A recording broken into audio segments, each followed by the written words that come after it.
صباح الخير عليكم البنات، اتمنى تكونوا كلكم بخير وعلى خير، ونلقاكم هذا الفيديو ان شاء الله باحسن الاحوال.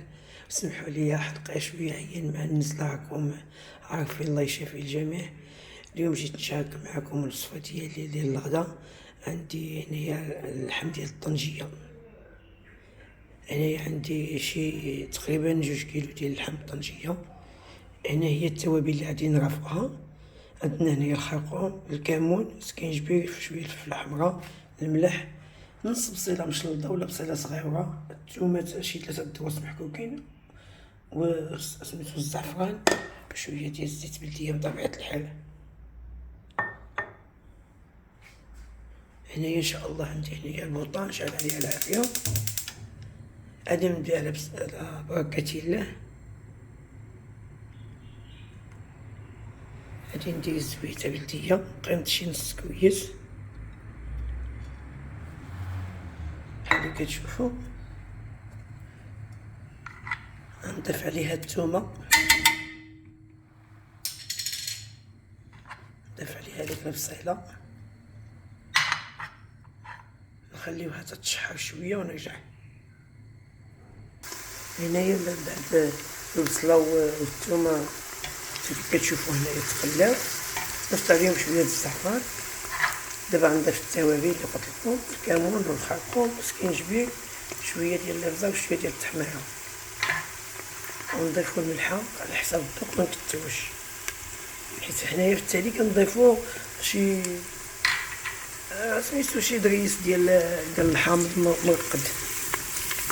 التوابل هي هنايا درتها كامله، هي كتقلع بهتكم ياكو.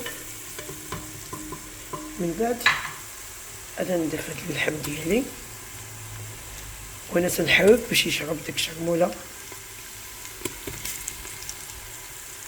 غير تقلى شويه. غندير نزيدو عليها الماء طايب في الغلايه ديال الضو، وغادي نخليوها هكا شحال ساعه وحنا كنحركوها باش تشرب شرموله، وعاد نضيفو عليها شويه الماء سخون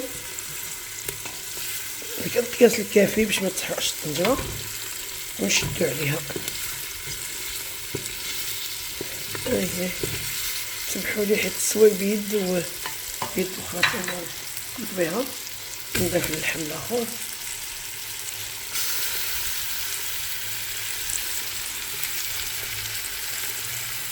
صافي. هنا غنحرك داكشي باش يشرب شرموله كامل، ونقص عليها البوطه، وانا مع تنحرك حتى نزيد نضيف عليها الماء سخون. هنايا كي كتشوفوا هو اللحم بدا تيشرب داك الشرموله، كيبان لكم بحال اللي راه بدا تيطيب زعما شرب شرموله مزيان. بقا واقف فيه ديك الزويته. صافي راني كنطيب الماء سخون، سمحولي. ها هو الماء كيطيب هنايا، غيسخن مزيان، وغادي نضيفو عليه، وغادي نقفل على الطنجره ونرجع معكم بالشكل النهائي. انا رجعت لكم من بعد ما اللحم ديالي تخلى على هذا الشكل. هانتوما كتشوفوا وقف ديك الزويته، ضفت له واحد الطريفات ديال الشحم، هاد الكلوه شي 3 طريفات باش كيديروا ديك اللذه. درت له 2 طريفات ديال الليمون. دابا هنا صافي غنضيف له الماء سخون، غنغطي على الماء حتى يتغطى اللحم، ونديرو على نار مهيله باش ما يلصقش. صافي هنا غادي نقفل على الطنجره ديالي، ومن بعد ان شاء الله نرجعو في الشكل النهائي.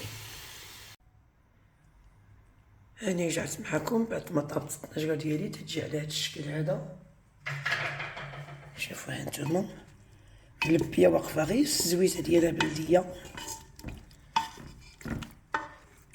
دابا غادي نضيفو لها الخل، وغادي نصب معكم في الطبق وشوفوا الشكل النهائي. هانتوما كنضيفو قياس شي معلقه ديال الخل.